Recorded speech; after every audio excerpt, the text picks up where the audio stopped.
संत रविदास की कहानी भारतीय भक्ति आंदोलन की सबसे प्रेरणादायक और अद्भुत कहानियों में से एक है। संत रविदास का जन्म 15वीं शताब्दी में वाराणसी के एक साधारण चर्मकार मोची परिवार में हुआ था। उनके माता पिता समाज के निचले वर्ग से थे, लेकिन उनके संस्कार और भक्ति भावना बहुत ऊंची थी। बचपन से ही रविदास का मन भगवान की भक्ति में लगता था। वे साधु संतों की संगति में रहना पसंद करते थे और समाज में फैली ऊंच नीच की भावना को समझने लगे थे। उस समय समाज में जाति के आधार पर बहुत भेदभाव होता था और रविदास को भी इसका सामना करना पड़ा, लेकिन उन्होंने कभी हार नहीं मानी। रविदास जी का स्वभाव बहुत ही सरल, विनम्र और दयालु था। वे अपने काम के साथ साथ भगवान का नाम जपते रहते थे। कहा जाता है कि वे जूते बनाते समय भी राम नाम का स्मरण करते थे।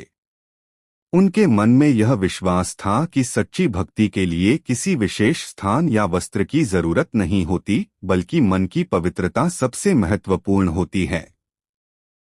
उन्होंने लोगों को यह सिखाया कि भगवान हर जगह हैं और हर इंसान में बसते हैं, चाहे वह किसी भी जाति या वर्ग का हो। एक प्रसिद्ध कथा के अनुसार एक बार एक ब्राह्मण गंगा स्नान के लिए जा रहा था। रविदास जी ने उससे कहा कि वह उनकी ओर से गंगा माता को एक सिक्का चढ़ा दे। ब्राह्मण ने सोचा कि एक चर्मकार का दिया हुआ सिक्का क्या महत्व रखता है, लेकिन उसने फिर भी सिक्का ले लिया। जब वह गंगा तट पर पहुंचा और सिक्का जल में डाला, तो आश्चर्यजनक रूप से गंगा माता ने स्वयं प्रकट होकर वह सिक्का स्वीकार किया और बदले में एक सोने का कंगन दे दिया। जब ब्राह्मण ने यह घटना देखी तो वह चकित रह गया और उसे अपनी गलती का एहसास हुआ। इस घटना ने यह साबित कर दिया कि भगवान के लिए सच्ची भक्ति ही सबसे महत्वपूर्ण है, न कि व्यक्ति की जाति या सामाजिक स्थिति। संत रविदास की ख्याति धीरे धीरे दूर दूर तक फैलने लगी। उनके भजन और उपदेश लोगों के दिलों को छूने लगे। वे हमेशा प्रेम, समानता और भाईचारे का संदेश देते थे।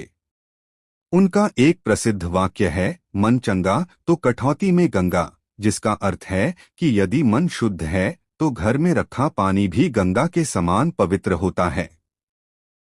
इस विचार ने समाज में एक नई सोच पैदा की और लोगों को यह समझने में मदद की कि सच्ची पवित्रता बाहर नहीं, बल्कि अंदर होती है। उनकी भक्ति और ज्ञान से प्रभावित होकर कई बड़े लोग उनके शिष्य बने। कहा जाता है कि मीराबाई भी संत रविदास को अपना गुरु मानती थीं। मीराबाई, जो स्वयं भगवान कृष्ण की महान भक्त थीं, उन्होंने रविदास जी के विचारों से प्रेरणा ली और अपने जीवन को भक्ति के मार्ग पर आगे बढ़ाया। यह दिखाता है कि संत रविदास का प्रभाव केवल आम लोगों तक ही सीमित नहीं था, बल्कि राजघरानों तक भी पहुंचा था। संत रविदास ने अपने जीवन में कई कठिनाइयों का सामना किया, लेकिन उन्होंने कभी भी अपने सिद्धांतों से समझौता नहीं किया। उन्होंने हमेशा सच्चाई, प्रेम और समानता का मार्ग अपनाया। वे समाज में व्याप्त भेदभाव और अन्याय के खिलाफ खड़े हुए और लोगों को एकजुट होने का संदेश दिया। उनके भजन आज भी लोगों के बीच गाए जाते हैं और उनके विचार आज भी उतने ही प्रासंगिक हैं जितने उस समय थे। उनका जीवन हमें यह सिखाता है कि किसी भी इंसान की महानता उसकी जाति या धन से नहीं, बल्कि उसके कर्म और विचारों से होती है। संत रविदास ने यह साबित कर दिया कि अगर मन में सच्ची भक्ति और दूसरों के प्रति प्रेम है, तो कोई भी व्यक्ति महान बन सकता है।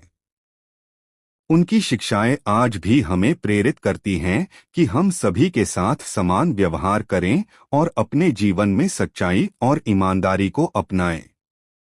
अंत में संत रविदास का जीवन एक प्रकाश की तरह है, जो हमें सही रास्ता दिखाता है।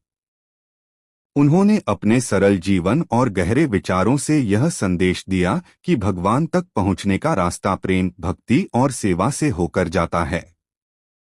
उनकी कहानी हमें यह समझने में मदद करती है कि सच्ची खुशी और शांति बाहरी चीजों में नहीं, बल्कि हमारे भीतर छिपी होती है।